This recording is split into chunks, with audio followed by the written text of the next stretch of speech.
Test, test, test, test, test, test, test, test, test, test.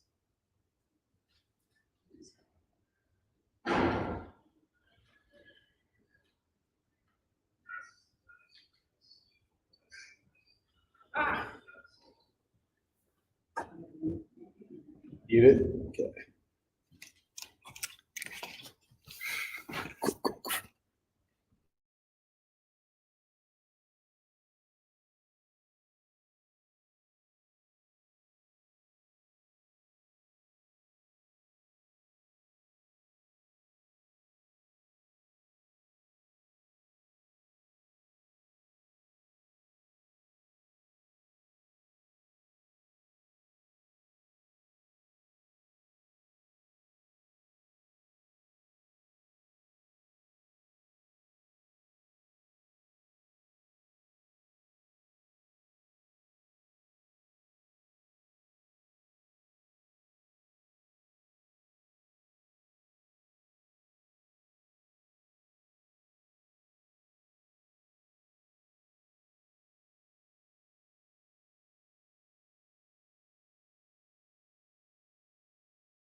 Good morning.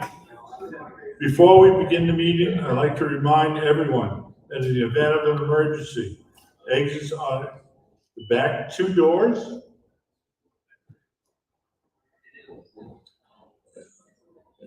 and as well as forward doors on either side of the hall. Please be aware the Delaware Academy is a no smoking venue, and as a courtesy, I ask that you please check to make sure your cell phones and electronic devices are turned off or silenced at this time.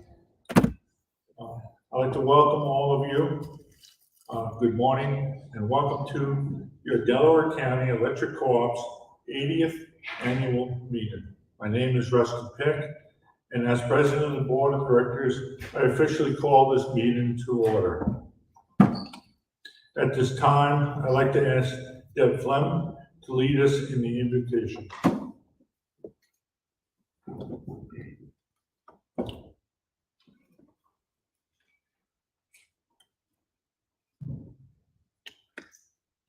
Good morning. Good morning. If you thought maybe I wouldn't be here this morning because it might consider it too early in the day to pray, let me say two things. First, it's never too early or too late to pray. Second, our worship service at Cabin Hill is at 9:30 on Sunday morning, so you're late. That being said, will you pray with me? God of our lives, this day we are grateful for many things, but especially the beauty of the hillsides around us. As summer passes the baton to autumn, may we be reminded of the words of this beautiful hymn. For the beauty of the earth, for the glory of the skies, for the love which from our birth over and around us lies. Lord of all, to thee we raise this our hymn of grateful praise. God of our lives, we come together this morning to give thanks for the many gifts you have showered on us this past year. We are truly blessed to be part of this community and to live in this beautiful part of Delaware County. But every day we are reminded that we live in a world that is divided by so many things. May your hand be upon the leaders of every nation. Break every bow, shatter every spear, lock down every gun and missile so that peace may reign in every community, in our nation, in the world. Unite us even in our differences so that we might live in love and with compassion for one another. Today we ask you to make us good stewards of this world that you created. We lift our prayers for all who have been affected by flooding in our own communities and those in other states whose lives have also been affected by too much rain. Be with those whose homes and possessions and businesses have been lost by floodwaters. Give them strength as they rebuild their lives.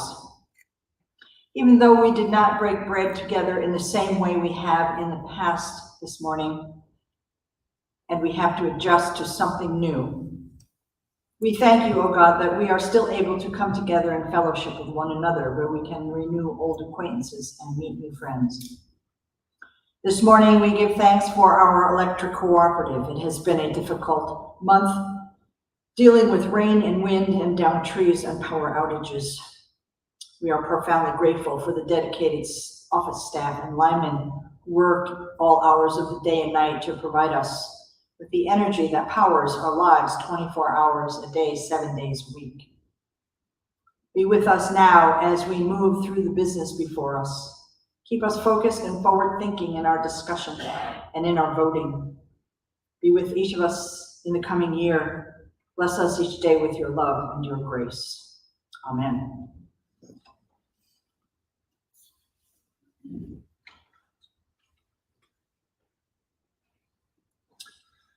Thank you, Deb. Now I'd like to invite one of DCEC's attorneys, Nicholas, surprised at that, a U.S. Marine Corps veteran, to lead us in the Pledge of Allegiance. You're in charge. Thank you very much, Rusty. I pledge allegiance to the flag of the United States of America and to the republic for which it stands, one nation, under God, indivisible, with liberty and justice for all. At this time, DCEC would also like to extend our heartfelt thank you to all of our veteran members. And if you are a veteran, you're free to remain standing and receive a thank you from the Board of Directors at this time.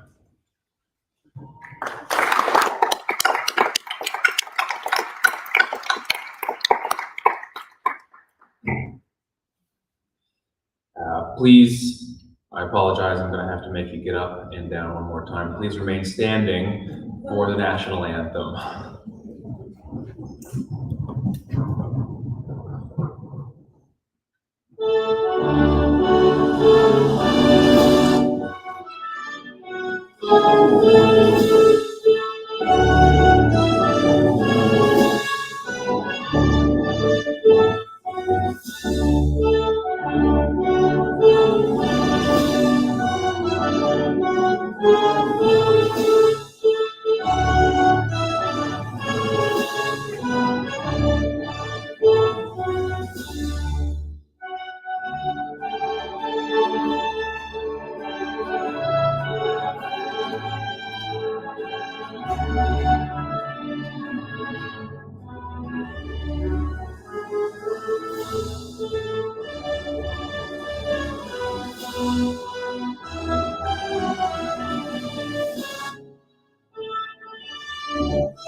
All right, you can be seated now. I promise I won't make you get up and down anymore this time. Except for you, Rusty. At this time, I'd like to turn the microphone over to President of the Board, Rusty Pick. Thank you. I also would like to thank all of you, our members, for attending the meeting, for voting in advance, and for attending online through Facebook or YouTube, and welcome you to your 80th annual meeting. If you're here in person, you received an agenda and a financial report of registration. The minutes of the last meeting, the director candidate biographies, the proposed bylaw change, and charity information were also all made available to you at the registration desk. As I mentioned, I am Rusty Pick. I have had the privilege of being the president of the DCEC Board of Directors for the past 3 years. I represent the northern region, which includes the towns of Davenport, Gilboa, Harpersfield, Jefferson, Maryland, Stamford, and Summit. I have served a total of 13 years on the board. Also representing the northern region, Director and Board Secretary Lori Waymeyer. Lori has served on the board for 6 years. Raise your hand as we go down through so we know where everybody is.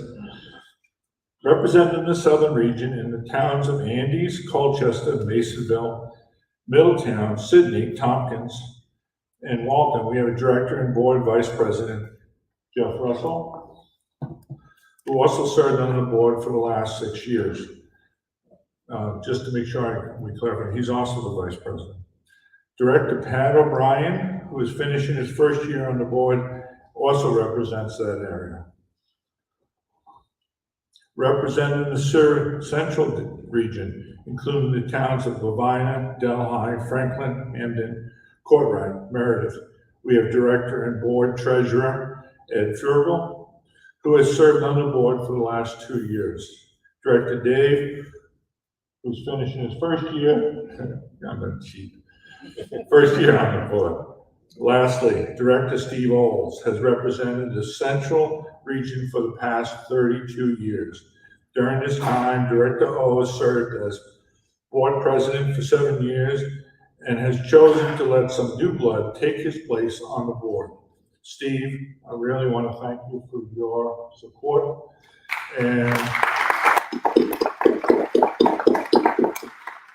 what we're losing here is history. It's kind of nice. I was always able to go to Steve and say, what did we do? When did we do that? And that was a comfort to me to understand what we did years prior and look forward to what we're going to do now. Thank you very much, Steve. Also joining us are attorneys Jeff Clark and Nick Fenton, and CEO John Gasper.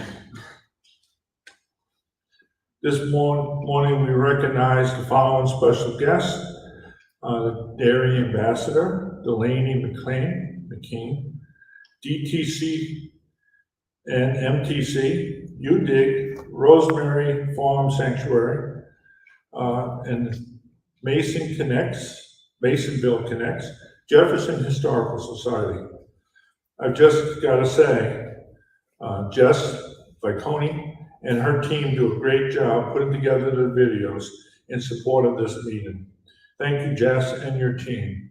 I know that all of the members appreciate having the information about the director candidates available well in advance of the meeting through video, as well as on our website and social media, and even in our printed newsletter.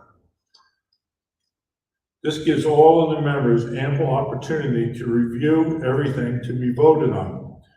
And we've had good turnout at our multiple member question and answer sessions this year, as we have fulfilled our commitment to meet with you where you live and answer your questions.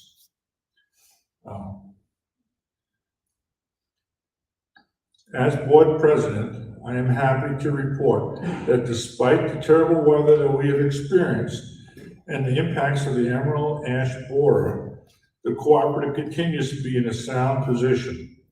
The staff has worked hard to keep the lights on for you this year and has risen to the challenge by adding skilled workers, training, and the appropriate equipment to continue to provide safe, reliable, and affordable electricity. Before I continue, I think we should give away some prizes.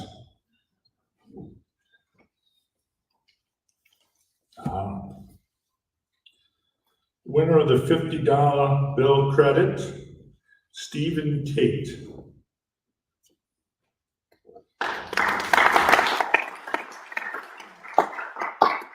Another bill credit of $50, Johanna O'Connor.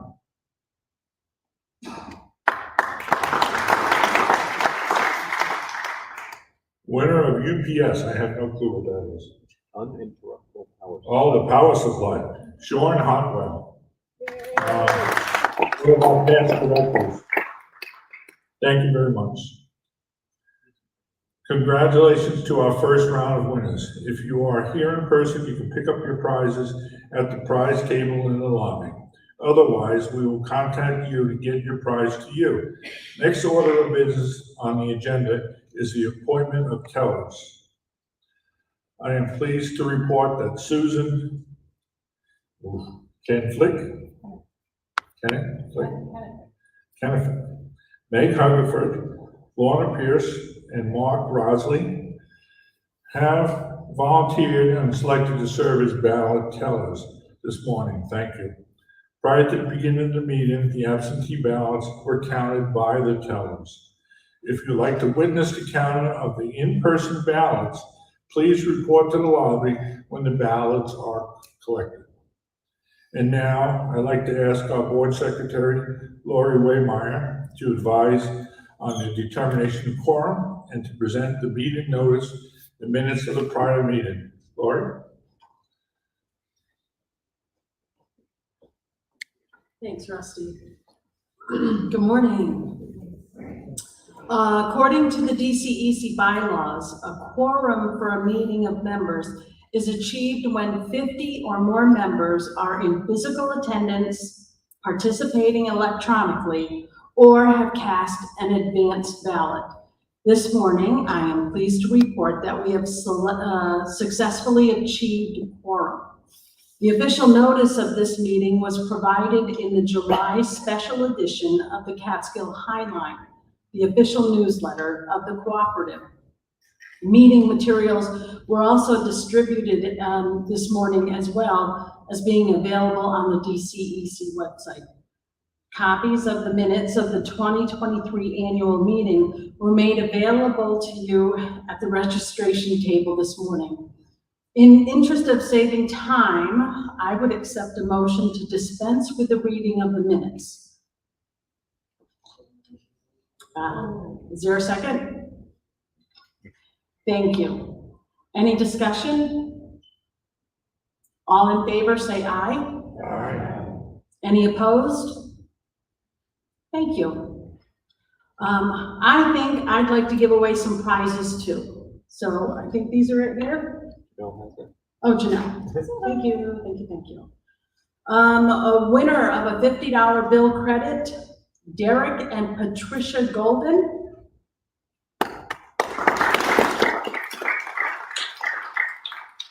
Winner of a $50 bill credit, Donna Lubbers. Winner of a UPS, Mark Arnold.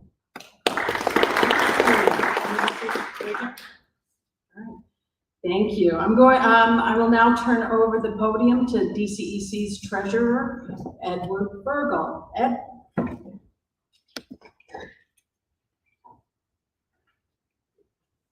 Thanks, Lori. In the July special edition newsletter, members were provided a copy of the 2023 year-end financial summary for the cooperative, prepared by the independent auditors of Fiore, Fidele, Snyder, Carruthers, LLP. The same summary was also provided in your member packets this morning. I am pleased to report that DCEC is financially sound and in compliance with all of our obligations. I'm also pleased to report that our 2023 audit confirmed that DCEC's internal control and financial governance practices remain strong without any negative finding. At this point, I would ask for a motion to incorporate the treasurer's report into the minutes of this meeting. Is there a second to the motion? Second. Any discussion? All in favor, say aye. Aye. Any opposed? Thank you. And I believe it is my turn to announce some prize winners.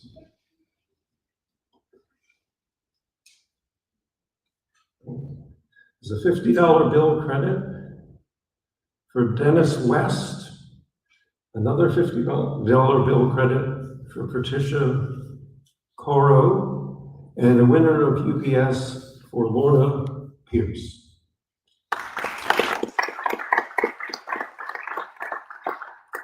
Moving on to the next agenda item, Nick, could you please present the 2024 director candidate nomination?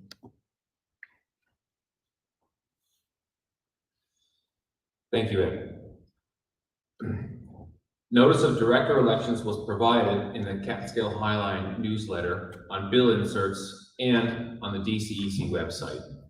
Consistent with the cooperative's bylaws, directors are elected to serve a 3-year term. This year, we had 1 director seat up for election in each region, Northern, Central, and Southern. According to the bylaws, a director candidate may be nominated in either of 2 ways. First, a candidate can be nominated through the nominating committee process, and the committee is appointed by the board. Second, a member can become a candidate by submitting a petition signed by 15 or more members 45 days in advance of the annual meeting. The 2024 nominating committee kicked off their work on May 21st and posted official nominations on June 25th. Thank you to the DCEC members that served on the committee this year. They were Lynn Haight, Adrian Jackson, Seth Blocker, Molly Oliver, and Frank Winkler. We'd like to thank the committee for their work.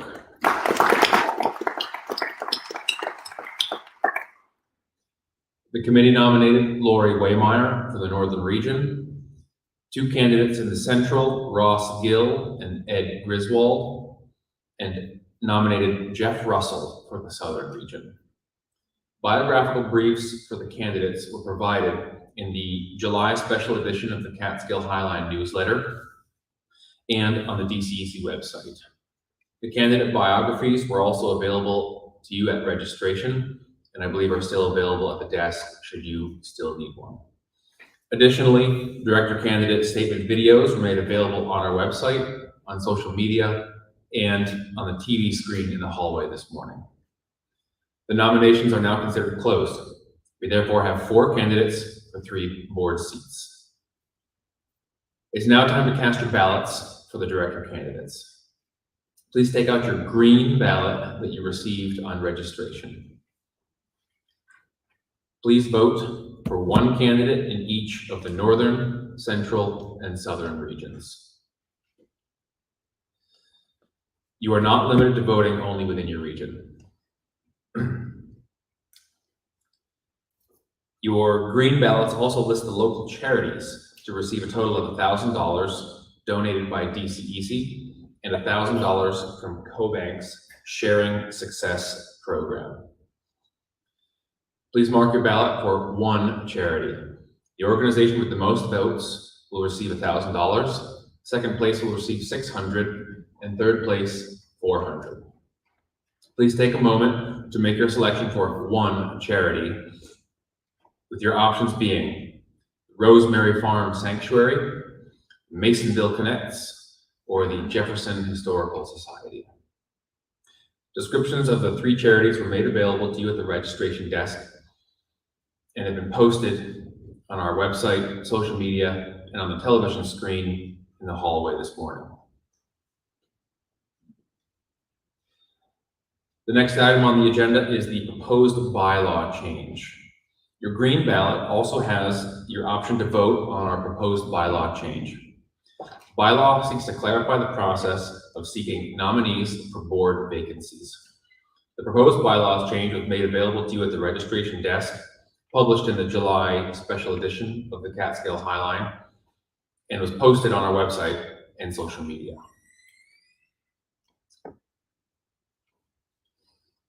At this time, I would like to excuse Attorney Jeff Clark and our ballot tellers to finish ballot tallying. Ballot tellers will now be collecting your green ballots. If there's anyone who wishes to witness the counting of the ballots, it's now time for you to report to the lobby. The results will be announced at the end of this meeting. Thank you very much for your participation in voting.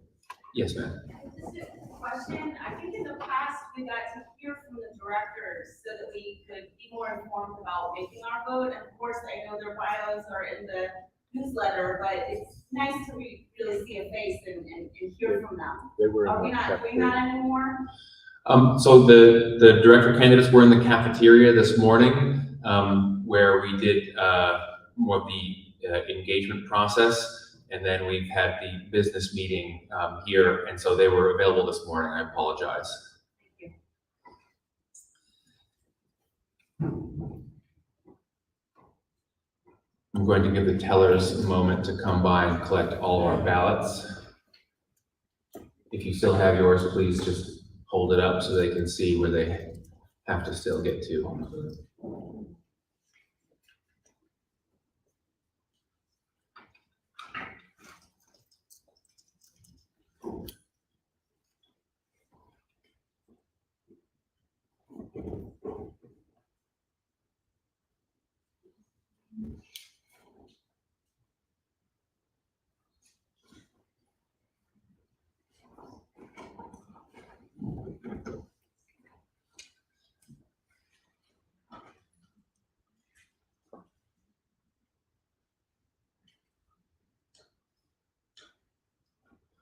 Thank you to all of our members who have voted, both here today and online and in absentee. I'd like to call CEO John Gastron.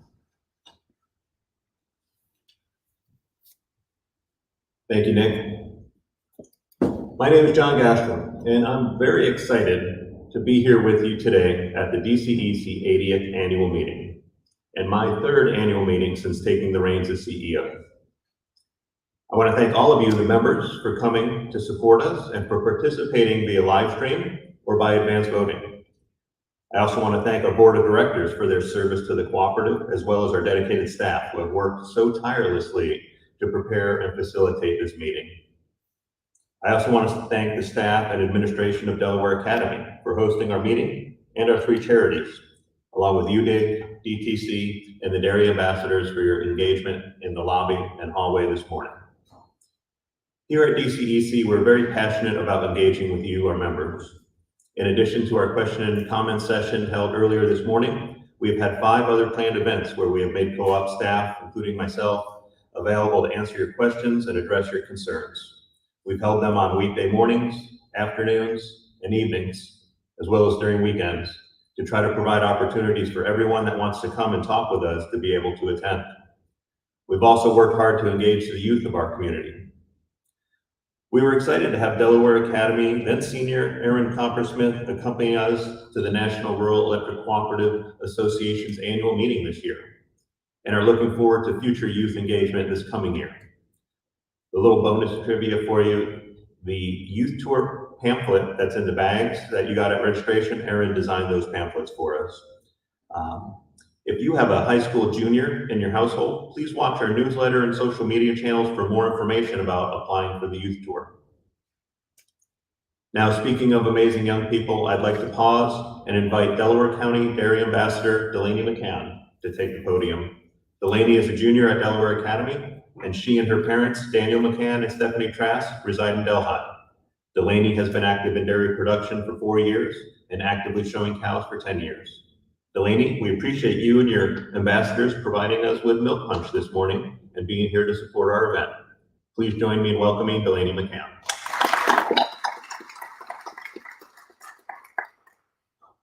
Good morning, my name is Delaney McCann and I'm the 2024 Delaware County Dairy Ambassador. I am here with Lainey Monzor, and this year I've had the pleasure to work with a wonderful group of girls. Lillian and Madeline Eklund, Darby Monzor, and Lainey Monzor, Alexis Schofield, Madison Losi, Jordan Odell, and Angie Circellet. We love promoting the hard work of dairy farmers in our county, and while doing so, we share how important dairy is to maintain a healthy body.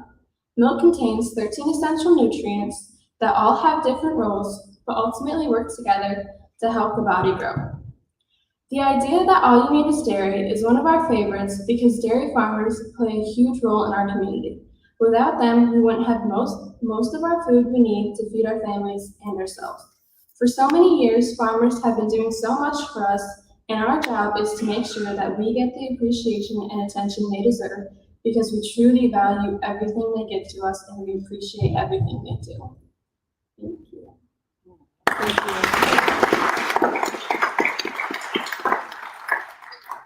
Thank you, Delaney. If you don't mind, would you help me announce a few more prize winners? So the winner of a $50 bill credit, Paul Menke. Another $50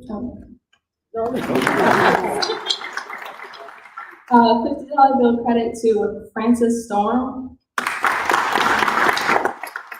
And then the winner of UPS, Grace McCumber. Thank you again, Delaney. It is exciting to get to hear from young leaders in our community. So once again, please continue to encourage our local youth, and we hope to see another young person on our youth tour this coming year. Well, we've had a very eventful year since our last annual meeting and have faced many challenges and also have many things to be excited about. One area of excitement has been in applying for state and federal grants in hopes of receiving funds to help us with activities around increased grid resilience, as well as workforce development. In particular, DCEC has already been awarded a $400,000 grant for lineman training. Additionally, we've submitted an application for a $200,000 state grant for technical assistance in grid resilience and a $50,000 planning grant for siting and requirements gathering to prepare to build an electric technology training facility right here in Delaware County, together and in conjunction with our friends at SUNY Delhi. We're also very excited to be the lead cooperative in a consortium of 6 co-ops from New York, New Jersey, and Pennsylvania on a $37 million grid resiliency grant proposal. We're anxiously awaiting word on these grant applications. We also have more exciting projects going on that will help us provide better service and communication with you. Our current phone system is being upgraded, and the new phone system will better allow us to take your phone calls during a normal day, as well as during a storm or outage event. We also continue to embrace additional ways to engage with you, including on our website, newsletter, social media, and even our increased in-person events. One challenge we have is making sure we have your correct contact information. This year, we plan to implement a new automatic contact system that can get information to you through multiple channels. But this system requires us to have your correct contact information in our database and to know what your preferences are for being contacted. Unfortunately, as people get rid of their landline telephones, we don't always have your new preferred contact number in our system. So please use the Smart Hub app to check and update your phone number. If you don't currently utilize Smart Hub, please download the app from the App Store or the Google Play Store, or look for an upcoming newsletter article about how you can give us your updated contact information manually. Well, speaking of storms and outages, the past several months have been brutal on the power grid in this part of the state. We've had at least one major storm impacting us every month since this past December. Several of these events have required mutual aid, where we've called on neighboring utilities to send us additional linemen to help put our system back together. Unfortunately, these storms are extremely costly in terms of manpower, supplies, and equipment. During an outage, we ask that you check our social media channels for information and updates, and to call our automated outage reporting system to have your outage registered in that system. As I just mentioned, we're currently implementing improvements to that phone system to more accurately be able to record your info and to give you automated callbacks if you choose that option. Another thing we've been working to provide information about is uninterruptible power supplies, or UPSs. These devices, some of the ones we've been giving away today, are basically small battery units that can give you anywhere from several minutes to several hours of emergency power during an outage. While one of the small ones won't be enough to run your refrigerator, it could power your internet router for a few hours during a power outage, or give your dying cell phone a charge. With fewer people having landline phones and such poor cell coverage in our territory, a UPS could power your internet router so you can still make Wi-Fi calls in an outage, as long as your internet's still up. If you don't already have a UPS or need an additional one or several, please visit our website at www.dce.coop. Click on member information and then storm and outage tips. There you'll see some links to a couple of the units we've been promoting, which you can purchase on Amazon. If you do need to power more energy intensive devices during an outage, check out our GenerLink offering. That gives you a fast and safe way to connect your generator to your home for longer term backup power. We also have that information on our website under products and programs.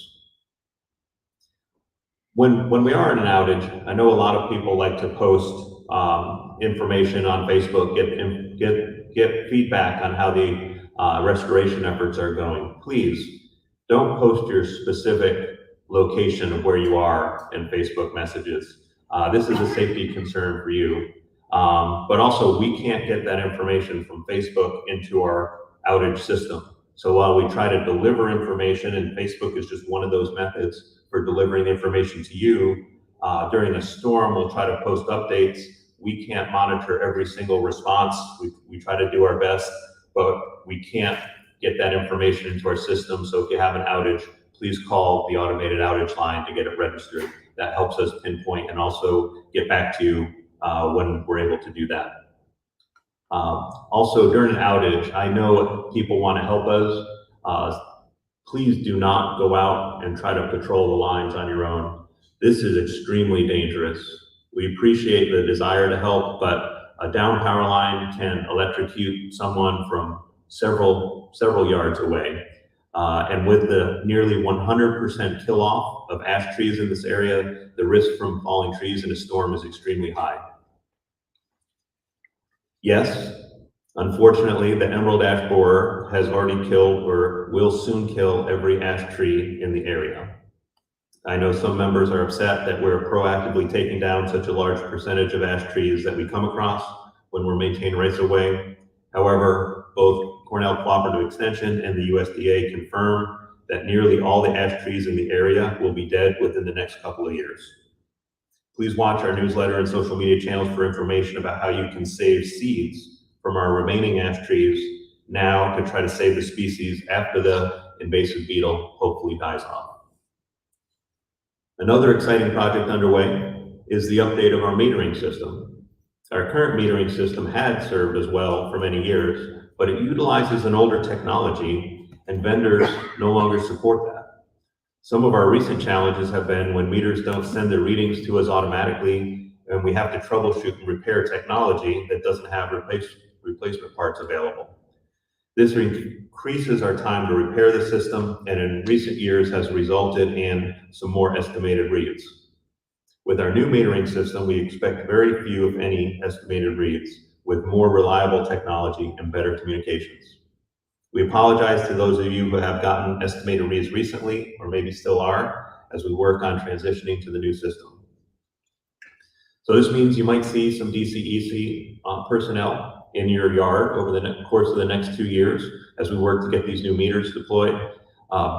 Be aware they need access to your current meter. It's your responsibility to keep the vegetation around your meter trim 4 feet in front of that. We ask you to keep a 4 feet by 4 feet area clear so that we can get to that meter to provide that service. Also, if you know we're coming, we'll post that in social media and other ways of contacting you, please keep your pets restrained when you know we're coming to your area. Again, I want to thank all of you for your participation at our many member question and comment sessions this year. Especially this morning, we had fantastic engagement in the cafeteria. I appreciate the chance to just be able to walk around and speak directly to you and have good two-way dialogue going. That was great. We have another one coming up soon in September. We're looking at the evening of the 25th at the Jefferson Fire Station. So please bring more questions and feedback to us. We want to engage you where you live. We want to get out into all the areas. I got another suggestion for the Harpersfield Range as a location. If you have another area, another place that's a good meeting area that's near you, let me know so we can schedule a meeting out there. I'd love to come out and spend time out in the territory and meet where it's convenient to you so that we can address your questions and concerns. And if you know me, I always have coffee available at least. Sometimes we'll have donuts and other goodies as well. And I'd like to have that opportunity to interact with you all. So now on to our next order of business. Does anyone have any business to be brought forward? All right, seeing none, I invite Rusty to present our service award. Sir, can I ask a question? Oh. My name is Phoebe Schreiner. I'm a resident in Gilboa, and my family's been a member since the beginning. So just thank you all for what you do. It's an honor to be part of a cooperative and to feel part that we're engaged in having electricity with our own community. So just thank you. I wanted to speak to some of the topics you raised around the monthly outages and so many of the challenges we're having. You know, first of all, I'll say I know that our linemen are out there risking their lives. I know everyone here is working so hard to make sure we have electricity and and all these wonderful things. But I wonder if you can say a little bit more about how we can take the long view in understanding all of these outages we're having. Just in the last 3 years, I mean, I had 5 days of no power in my home at one point. And even this year, this summer, it was like a whole, day outage.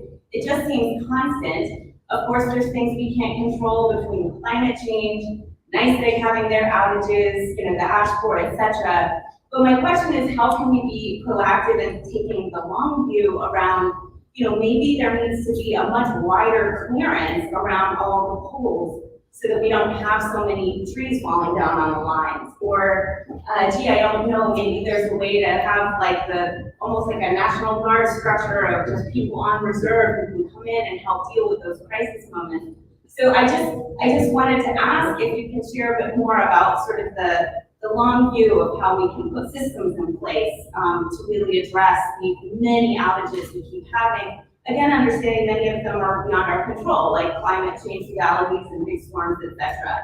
So I'd really love to hear a bit more about what the leadership is thinking for how we can do, and certainly the things that you're already doing. Thank you. Yes, and I appreciate those comments. Those are great topics. Most of those we talked about in depth at the Q&A session this morning. So apologize that you weren't able to be there for those discussions. What we're doing is we're moving those discussions to these more interactive sessions so that we can address your concerns, so we can hear about the specific things that you want to talk about. And everyone that was there this morning and were able to bring up those same topics that we discussed. I appreciate that. Like I said, we're going to have another one in Jefferson coming up. I hope that you'll be able to attend that or look for another one so we can have these ongoing discussions, because it's hard when you're up here and you're trying to run a meeting to stop, redirect to those specific items. And sometimes I have additional materials with me to help explain some of those challenges. We did talk a lot about having the people on call this year from other utilities to come help us, but those other utilities were also hit by a lot of the same weather that we've had. And this has been a very unusual weather year for us, so we've seen that impact. So I do appreciate the question, the comments. I do want to engage further with you, and I look forward to doing that at our upcoming events. Thank you, John. We'd like to recognize a significant milestone that Randy Tweedy has reached in serving the members of the DCEC. He's head of the tree crew. This year, we recognize Randy, our right-of-way foreman, for 25 years of service to the cooperative. Randy can't be here today, but please join me in acknowledging this accomplishment.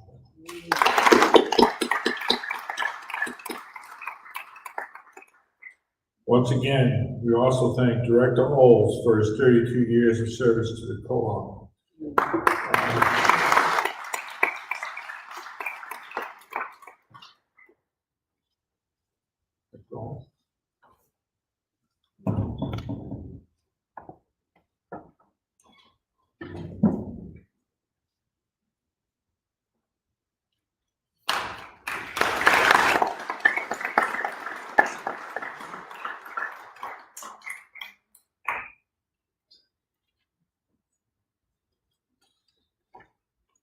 At this time, I ask our attorney, Jeff Clark, to announce the election results. Jeff?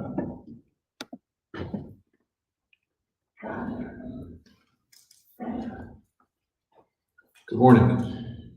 Once again, my thanks to the tellers who volunteered to be a part of this process, as well as others who assisted. We're grateful for their diligence, and we are certainly grateful for you for participating in the governance of your electric cooperative. The election results are as follows. For director election in the Northern Region, Lori Waymeyer received 239 votes and will remain the Southern Region director. For the selection, For the director election of the Southern Region, Jeffrey Russell received 233 votes and remains the Southern Region director. For the director election in the Central Region, Ross Gill received 149 votes and Ed Griswold received 89 votes. The new Central Region Director is Ross Gill. For this,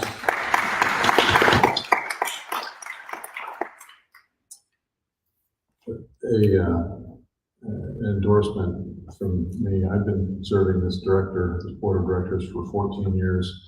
They're an honorable group, and Ross, you've entered an excellent group of people with which to serve.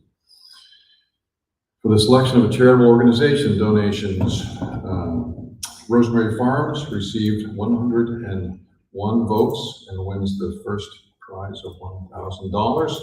Jefferson Historical Society received 92 votes and wins the $600 prize.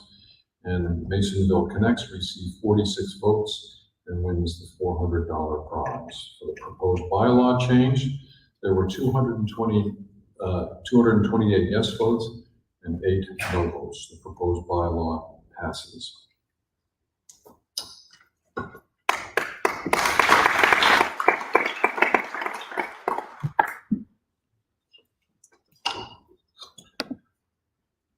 I'd like to thank our meeting sponsors, Delaware Telephone Company and Margaretville Telephone Company, for their generous annual donation for our $500 bill credit prize,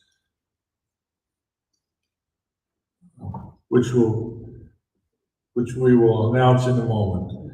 Thank you to Delaware Academy for hosting us year after year and their supportive staff. And thank you to CoBank for matching our contribution to the 3 charities awarded this morning. Also, every member who has joined us in person or cast a ballot in advance will receive an energy efficiency kit in the mail as a thank you for participating in this meeting. Now for our final prize drawing. John? Now? Janelle? Winner of a $50 bill credit, Debbie DeCoya. If I'm saying that wrong. Another $50 is Brian and Ariel West. Winner of the 1500 volt amp UPS, Dawn Dickerson.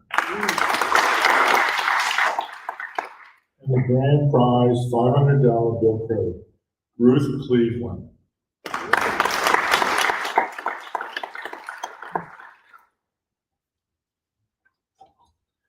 Remember, if you are here in person, you can pick up your prizes at the prize table in the lobby. Otherwise, we will contact you to get you your prize to you. On behalf of all the members, thank you to all our employees that made our 80th annual meeting a success. Having no other business before us this morning, this meeting is adjourned. Thank you very much.